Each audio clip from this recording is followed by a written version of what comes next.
Pourquoi il y a des gens qui imposent le respect alors qu'à l'inverse, il y a des gens qui ne se font pas du tout respecter? On va prendre un exemple très simple, tu l'as forcément déjà vécu au collège, au lycée. Pourquoi au collège, au lycée, il y a des profs qui imposent le respect? C'est pas une question de classe, on peut avoir des classes où il y a des éléments perturbateurs, mais pourtant, tu as d'un côté un prof qui impose le respect où dans sa classe, tu vas entendre les mouches voler malgré les éléments perturbateurs, et d'un autre côté, tu as un prof qui, peu importe les classes, que ce soit des classes cool, que ce soit des classes avec des éléments perturbateurs, ça va être la foire littéralement dans sa classe. Peut-être qu'aujourd'hui, dans ta vie, que ce soit dans ta famille, dans ton cercle professionnel, dans ton cercle amical ou même dans ta relation de couple, tu n'es pas respecté et c'est quelque chose qui te pèse au quotidien. Tu essaies de faire bonne figure et moi j'étais dans ce cas-là, je sais comment ça se passe, on essaie de faire bonne figure mais au final c'est quelque chose qui nous mine, qui nous vide de l'intérieur, une sorte de nuage noir qu'on a toujours au-dessus de notre tête. Par exemple, dans une journée, il y a quelqu'un qui te manque de respect de façon délibérée,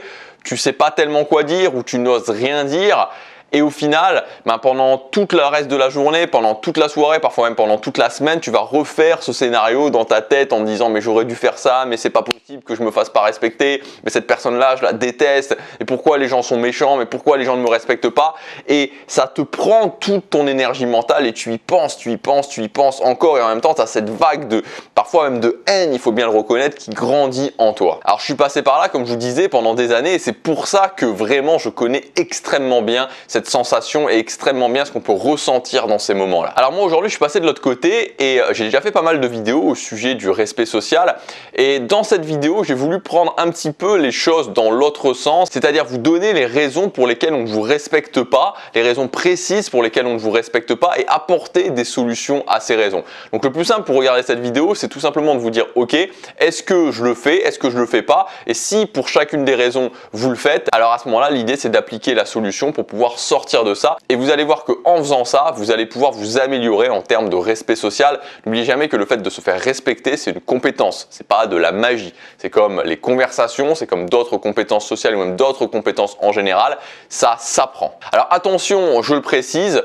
dans cette vidéo, je vais vous dire ce que je pense vraiment. Certaines choses seront peut-être un petit peu, pas choquante mais peut-être un petit peu difficile à entendre. Donc si vous n'êtes pas le genre de personne qui aimait vraiment entendre les vérités dures à entendre, alors à ce moment-là vous pouvez quitter cette vidéo et voilà, cette vidéo ne va vraiment pas être pour vous. Première raison du non-respect, c'est tout simplement le fait que tu ne t'estimes pas. Si tu ne t'estimes pas, si tu ne t'aimes pas, si à l'intérieur de toi-même tu penses je suis une merde, ce qui va se passer par voie de conséquence, c'est quand quelqu'un va te manquer de respect, tu vas tout simplement te dire c'est normal, je ne m'estime pas, je me considère pas du tout, cette personne-là me manque de respect, quoi de plus normal? Et c'est renforcé par le fait que tu ne répondes pas et donc du coup tu t'estimes encore moins et on rentre dans un putain de cercle vicieux. Moi c'était mon cas quand j'étais adolescent au collège, au lycée par exemple, des fois il y avait des mecs dans ma classe, des gros connards, il faut bien le reconnaître, et qui passaient derrière moi et boum, qui me mettaient comme ça une petite claque qui était pas, qui était pas vraiment me frapper, mais qui était quelque chose de vraiment désagréable et d'humiliant en plus, vraiment d'humiliant, et je disais rien et donc du coup je m'estimais de moins en moins, je me disais dans ma tête je suis une merde, j'ai peur, je suis pas capable de répondre et c'était un cercle vicieux qui se mettait en place. Alors d'une façon générale, peu importe le type d'expérience que tu peux avoir par rapport à ça, parce qu'on a tous des expériences évidemment différentes, ce qui est important pour apporter une solution à ce problème, faire tourner la roue dans le sens inverse, c'est le fait de réussir à augmenter ton estime de toi. Alors il y a plein de solutions pour réussir à augmenter ton estime de toi. Moi personnellement, la solution que j'ai appliquée au bout de plusieurs années de ce genre de choses, c'est le fait de commencer à prendre soin de moi, tout simplement. J'ai commencé à prendre soin de moi, à prendre soin de tous les aspects de mon physique, c'est-à-dire le fait de commencer à faire de la musculation, de manger mieux, le fait de me coiffer, parce que ça peut paraître un petit peu bizarre, peut-être maintenant pour ceux qui me suivent et parfois depuis un petit moment en vidéo, peut-être même si vous m'avez déjà vu en vrai, parce qu'il y a pas mal, peut-être une quinzaine de personnes qui me suivent, que j'ai déjà, même plus avec les conférences que j'ai pu rencontrer en réalité, voilà, les gens me disent souvent que je suis quelqu'un qui fait attention à lui, et c'est vrai, je fais attention à moi, mais pour vous donner un exemple, pendant jusqu'à quasiment 18 ans, je faisais pas du tout attention à moi. C'est-à-dire que tous les jours, je m'en souviens encore, je me rasais les cheveux pour commencer, donc c'était ma mère qui me rasait les cheveux. Donc j'avais jamais, je crois que c'est la première fois que je suis allé chez le coiffeur, c'était à 17 ans, si je dis pas de bêtises. Et enfin de moi-même, hein, parce que quand j'étais petit mes parents m'y emmenaient, mais après je faisais plus du tout attention à moi. J'avais des boutons sur le visage, je faisais rien pour, j'étais extrêmement mince, je mettais toujours des joggings, je m'habillais toujours en jogging extrêmement large, donc je faisais pas du tout attention à moi. Et quand j'ai commencé à faire attention à moi, à prendre soin de moi, ça m'a permis justement d'augmenter mon estime de moi-même. Le deuxième point, la deuxième raison du non-respect, c'est que tu t'identifies à ton passé et donc tu penses que ce n'est pas possible de changer. Moi par exemple, je m'identifiais à mon passé de mec qui venait, m'agressait plus ou moins physiquement et ou qui me parlait mal et où je disais rien et je me disais bah voilà c'est moi, je suis quelqu'un qui est peur, je suis quelqu'un qui ne veut rien dire, je suis quelqu'un qui ne va pas se faire respecter et c'était quelque chose qui voilà je m'identifiais à ça, ça devenait moi finalement, mes actions, la façon dont je réagissais devenait moi et bah, du coup je me disais bah ok je continue comme ça puisque c'est moi, puisque c'est mon identité. Ce que je voudrais vous dire c'est que vous pouvez changer, vous n'êtes pas les actions de votre passé. Ça peut paraître un petit peu cliché de dire ça, mais chaque moment dans notre vie, chaque nouvelle preuve de non-respect que vous allez avoir, vous pouvez agir différemment. Vous pouvez faire quelque chose de différent. Donc, ce qui est une super bonne nouvelle, en fait, c'est qu'on n'est pas notre passé. Chaque moment qui passe est une occasion justement de devenir une nouvelle personne. Parce qu'on devient une nouvelle personne en prenant de nouvelles actions, en ayant de nouveaux résultats, en le faisant régulièrement et ensuite en prouvant, notre cerveau va voir qu'on a changé et va switcher justement notre identité. Donc si vous êtes quelqu'un de timide, ben chaque jour vous pouvez aller aborder une nouvelle personne que vous ne connaissez pas et vous allez au final vous voir comme quelqu'un qui n'est plus timide. Si vous ne vous faites pas respecter, vous pouvez la prochaine fois que quelqu'un vous manque de respect, agir différemment et donc réussir à vous voir comme quelqu'un de différent. Alors le plus simple pour justement se désidentifier du passé, c'est dans sa vie en général, adopter une norme, c'est de tester des nouvelles choses. Faites des choses différentes.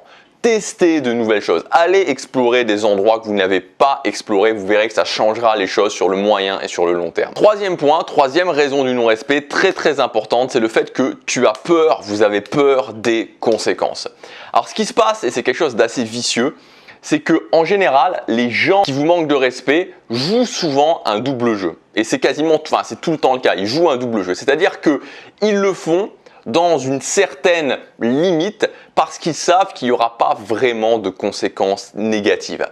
Parce qu'ils savent qu'ils peuvent d'une façon ou d'une autre se le permettre parce qu'il n'y aura pas énormément de conséquences négatives. Alors il y a autant de raisons précises par rapport à des situations particulières qu'il va y avoir. Mais par exemple, ça peut être le fait qu'un collègue qui est au même statut hiérarchique que vous va vous parler en vous manquant de respect, même en vous manquant fortement de respect parce que c'est l'ami du patron. Et donc du coup, il sait très bien que vous êtes un petit peu coincé, que donc il n'y aura pas de conséquences vraiment négatives pour lui. Moi, je vais vous donner un exemple précis, alors qui est mon exemple, hein, donc il ne peut pas y avoir plus précis que ça puisque je l'ai vécu. Quand j'ai eu 17 ans, un petit peu plus de 17 ans, donc dans l'année de mes 17 ans, il y a ma mère qui s'est remise avec quelqu'un, donc quelqu'un qui est devenu mon beau-père, et ça faisait, parce que mon père était parti de la maison quand j'avais 12 ans, donc ça faisait environ 5 ans qu'on était ensemble, ça se passait très bien avec ma mère, on vivait, voilà, c'était une vie assez cool, même très cool. Et quand cette personne est arrivée, ça a été vraiment des moments assez difficiles et surtout il y a vraiment eu cette personne à vraiment me parler vraiment de façon agressive et moi j'étais pas du tout en tout cas dans l'environnement de la maison à me faire parler de façon vraiment aussi agressive que ça et en fait, ce qui s'est passé, c'est que je me sentais bloqué, j'étais bloqué. Alors déjà, premièrement, j'étais beaucoup moins assuré que maintenant en termes du fait de me faire respecter. Et je me sentais bloqué en fait parce qu'il y avait cette idée du double jeu dans le fait que si vraiment je disais quelque chose, si vraiment à certains moments j'en avais vraiment marre, j'explosais, j'étais bloqué parce que du coup, ça risquait de pourrir la relation de couple de ma mère et donc du coup, ça risquait de rendre ma mère malheureuse et donc du coup, j'étais un petit peu coincé par rapport à ça. Et vous voyez, ce genre de situation, il peut y en avoir à l'infini en fait, il peut y en avoir à l'infini. Et ce que je voudrais vous dire par rapport à ça, c'est que vous devez faire du respect votre norme et votre priorité numéro 1. Et ça, c'est très important de le comprendre. Maintenant, moi, cette situation, ça fait un peu plus de 10 ans que je l'ai vécue, ça serait maintenant, mais je veux dire, tant pis, voilà, c'est tant pis. Le respect, c'est ma priorité numéro 1. Quelqu'un qui me manque de respect, je le remets à sa place et je me fous des conséquences. Je me fous des conséquences. Je vous dis très honnêtement, maintenant, je serai une réunion de famille avec plein de membres de ma famille. Si je dois mettre un grand coup de pied dans la table, exploser la table, retourner la table, retourner les plats parce qu'il y a quelqu'un qui me manque de respect et péter littéralement un câble pour ça, je le ferai parce que c'est ma priorité numéro 1. Et je vous dis ça aussi sincèrement que je peux le penser, aussi sincèrement que je le ferai. Et peut-être que vous devrez faire ça, c'est-à-dire que peut-être qu'à un certain moment, il y aura quelqu'un qui fera ça et vous devrez péter un plomb, littéralement péter un plomb. Mais les gens doivent comprendre que le respect, c'est votre priorité numéro 1. Et croyez-moi, peut-être que vous aurez à faire ça une fois, mais quand vous l'aurez fait une fois, vous n'aurez pas à le refaire 2 fois. Alors je ne vous dis pas de renverser la table, je ne vous dis pas d'exploser, mais je vous dis que à votre façon, à vous, le respect doit être votre priorité numéro 1. Ça doit être votre norme numéro 1 et vous vous fichez des conséquences. Et donc quand les gens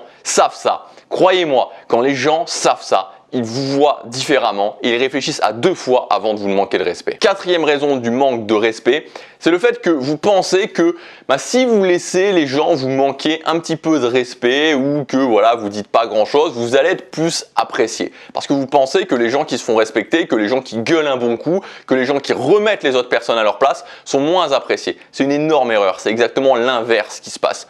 On méprise les gens qui ne se font pas respecter. Donc même si vous rendez des services, même si vous êtes gentil ou tout ce genre de choses et que vous laissez le non-respect s'installer, on vous méprisera. On ne peut pas estimer quelqu'un qui laisse les autres vous manquer de respect. Et c'est valable pour tout. C'est valable dans vos relations professionnelles, si vous voulez avoir une promotion, c'est valable dans vos relations amicales, c'est valable dans votre relation de couple aussi, dans votre relation de couple. Si vous pensez que la personne, voilà, parce que vous vous laissez manquer de respect plus ou moins fortement, finalement la personne va rester et que voilà, ça sera une meilleure relation de couple. C'est faux, c'est faux, c'est faux, c'est faux. Plus vous admettez le manque de respect, moins les gens vous estiment et on rentre encore plus dans un cercle vicieux. Et ce qui va se passer, c'est qu'on va vous manquer de respect de plus en plus. Donc vraiment, faites cette distinction dans votre tête. Le fait d'être apprécié et le fait que je me fasse respecter, ça n'a rien à voir. Je peux me faire respecter et ne pas être apprécié. Je peux me faire respecter, être apprécié. Mais dans tous les cas, si je laisse le non-respect s'installer, je perdrai l'estime des autres personnes. Et enfin, le dernier point, pourquoi vous ne vous faites pas respecter, c'est tout simplement que vous n'êtes pas libre.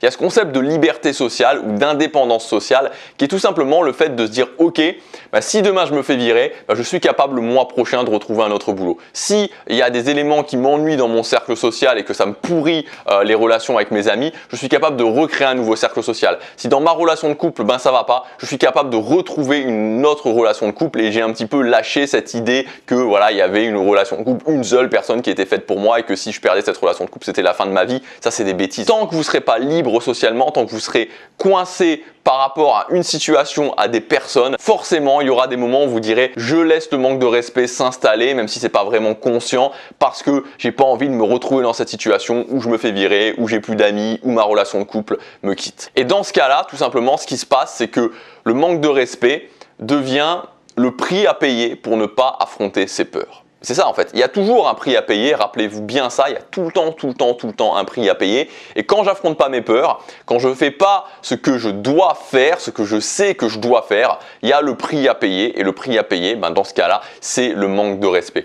Donc là, c'est vraiment à vous de choisir, c'est-à-dire est-ce que vous préférez vivre à genoux et en étant forcé de vous laisser manquer de respect, de ne pas être estimé par les autres personnes. Et donc voilà, vous continuerez à être la tête basse et à genoux, ou est-ce que vous préférez affronter vos peurs et au moins pouvoir regarder la tête haute et être libre. C'est vous qui décidez, c'est une question de choix personnel. Et je vous laisse faire ce choix. Moi, j'imagine que vous savez quel est mon avis. J'espère que cette vidéo vous aura aidé. Maintenant, si vous souffrez vraiment de manque de respect, si vous en pouvez plus, vous voulez avoir des changements rapides dans votre vie, cette semaine, j'ai mis une promotion sur ma grande formation sur le manque de respect. Ça s'appelle 30 jours pour s'affirmer auprès des autres. Donc, dans cette formation, alors vous avez tout le programme dans la description. C'est le premier lien dans la description. Vous cliquez, vous arrivez sur une page où il y a tout le programme qui est expliqué. Donc, l'idée, en fait, de cette formation, c'est pas, je vais être très clair avec vous, parce que c'est sur 30 jours, donc c'est un programme intense sur 30 jours. Donc je vous dis pas que dans 30 jours, vous savez, je suis pas du tout quelqu'un qui va vous dire, voilà, dans 30 jours, votre vie sera changée, vous gagnerez, vous serez multimillionnaire, etc., etc. Non, c'est pas mon but.